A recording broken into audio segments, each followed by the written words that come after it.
Hey everyone, I'm Tassenix and welcome back to another mod guide video. This time we're covering Kestis in the ongoing Unaligned Force User, aka UFU series. As a brief note, I always like to cover the leaderships under which he operates. This guy's almost exclusively seen in one of two places, either under Seer lead or under Rey, the Galactic Legend lead. He offers a lot of sustain to that team, in addition to some pretty just cool effects there.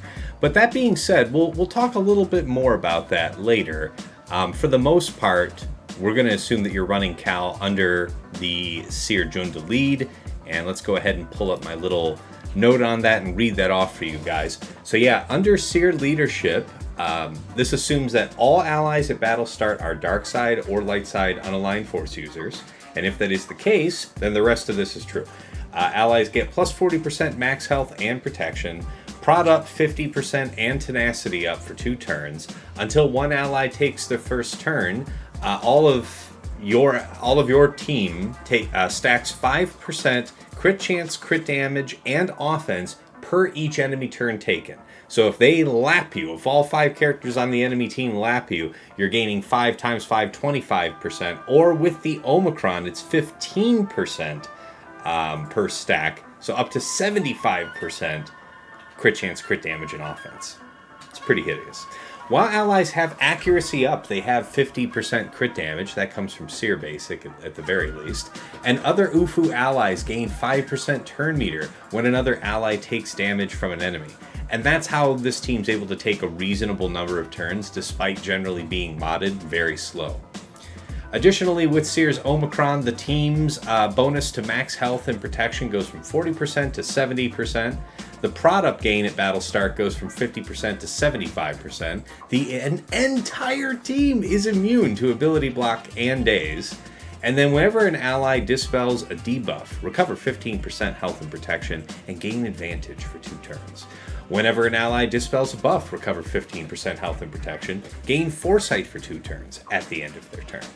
Alright, so pretty good stuff. A lot of synergy there for strong health and protection.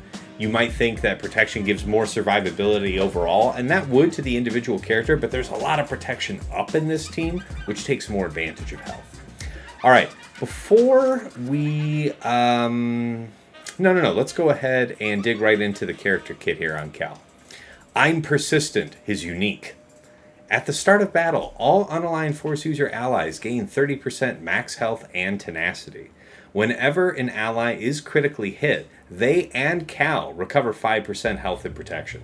If the ally is also a dark side or light side UFU, they and Cal gain protection up 10%, stacking maximum of 50% for 2 turns.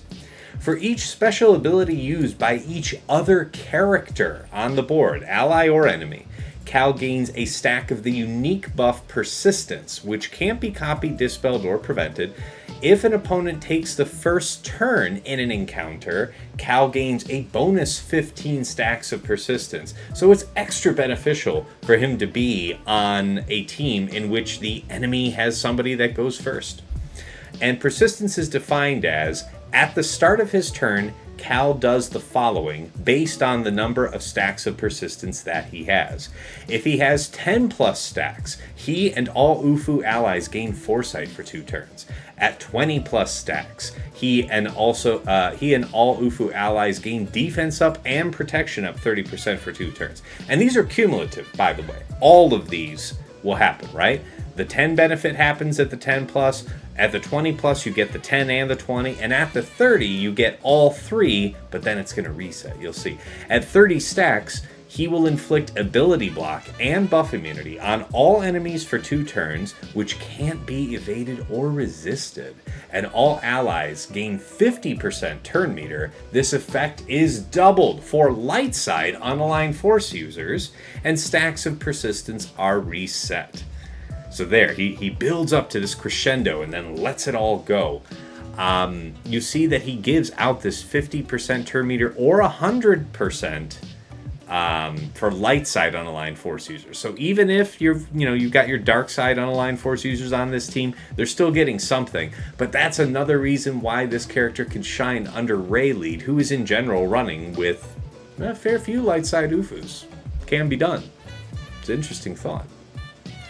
Okay, so let's talk about his basic. Overhead Slash. Deal physical damage to target enemy and inflict defense down and speed down for 1 turn. While Cal is at certain health thresholds, this ability gains different benefits. While at or below 75% health, gain health steal up for 1 turn. While at or below 60% health, attack again and inflict crit chance down for 1 turn. And while at or below 40% health, attack a 3rd time and inflict daze for 1 turn. It's not really something you plan a ton around, but the defense down is nice because there's synergies with other characters in this kit like Terran Malicos. So that's pretty good. Alright, his first special, Help Me BD1. Dispel all debuffs on target ally and they recover 45% health.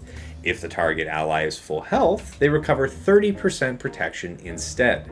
If the target ally is full health and full protection, grant them critical hit immunity for 2 turns instead. If the target ally is light side, they also gain accuracy up for 2 turns. Okay, so this is a decent heal.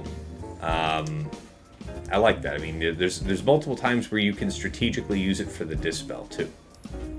Okay, his second special is a really cool skill, Not So Fast. Inflict evasion down, speed down, and tenacity down on all enemies for 2 turns, and all allies gain crit damage up and speed up for 2 turns. Wow!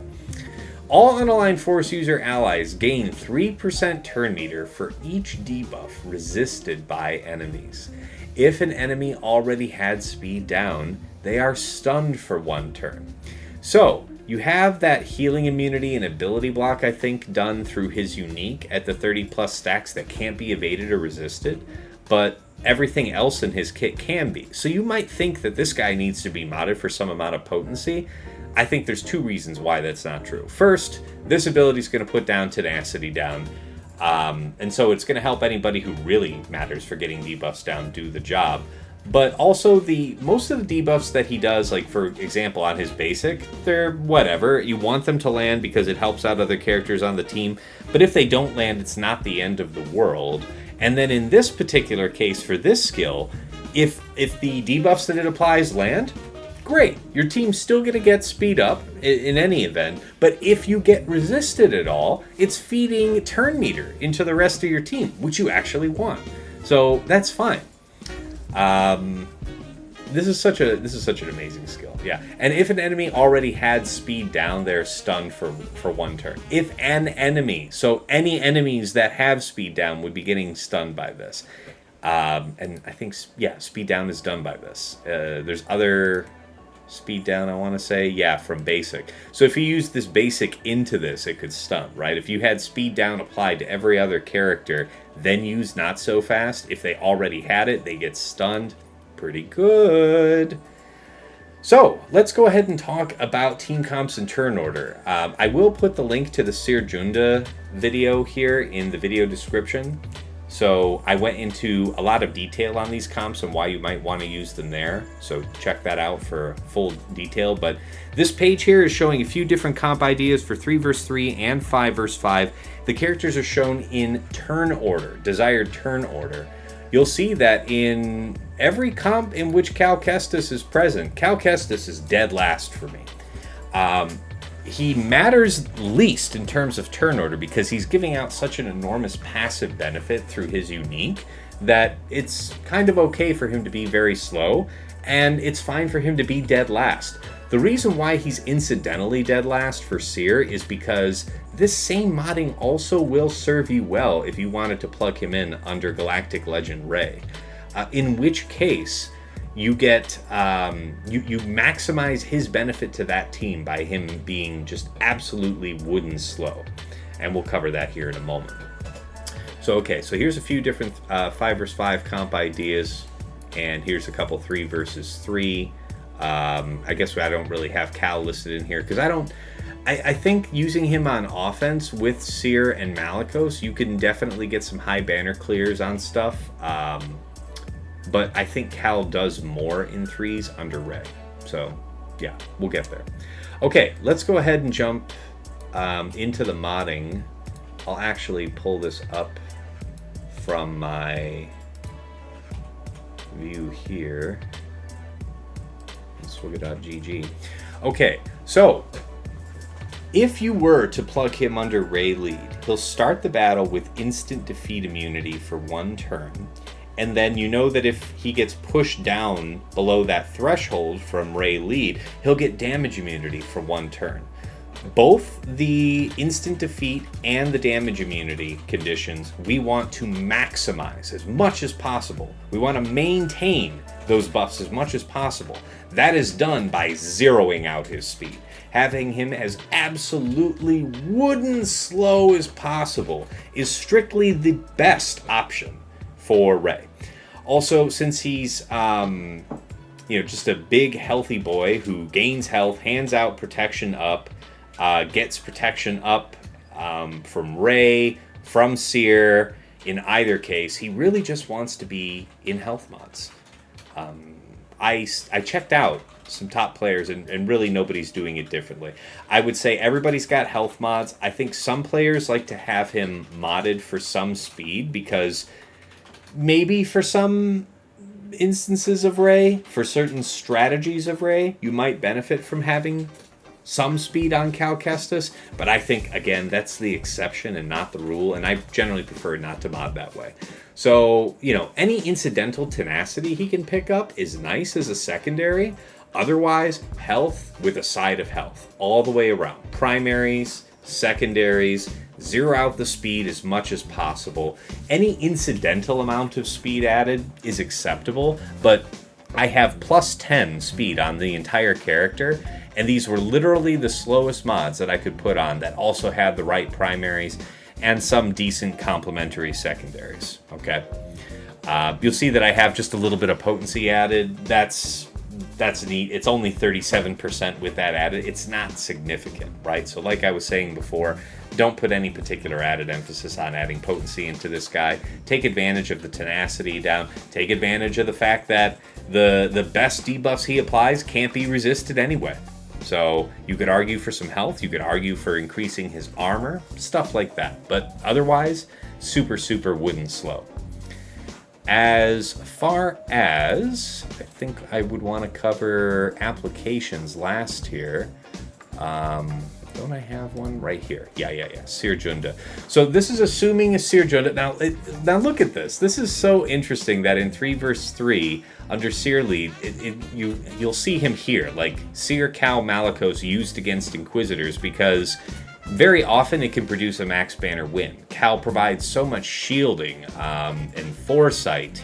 The synergy there with protection ups from Seer as well, and the way that Malikos can give himself protection up. There's just a lot of reasons why this fight can end with super high banners. Otherwise, it is funny that you're seeing here, like Ray, Swolo, and Cal. Cal handing out that max health and protection up and foresight and all this stuff to this team in particular, and with the synergies with the bonus turn meter and everything for light side unaligned force users. This is a pretty nasty bit of business in 3 versus 3. So funny that we're seeing it as an offensive matchup there. Otherwise, yeah, you can use it to stomp Finzoris. I really like this team against Inquisitors quite a bit. For me, of course, something of the ilk of Rex Krex. A little riskier on Tuscans, but doable. Doable with Malikos, no doubt. In 5s, you'll see that he's represented in the full team. And like I said, you're just going to see him. I would say that, like you would say, Seer, Malikos are probably the core of that team, and then you can kind of mix and match a lot of the Ufus, but Cal is very often in this team in 5s. If you're setting this on defense, I really like this with Cal in there. Otherwise, you don't really need him. You could be setting him with Ray and then have just your Seer team run without Cal. That is absolutely doable.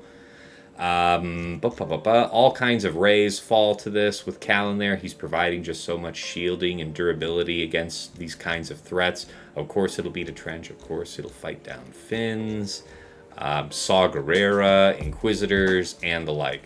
For more details about this applications and about the team comps, again, see the Seer Junda video. Okay, guys, this was a fun one. We're going to move on, I think, to Ahsoka Tano Fulcrum next.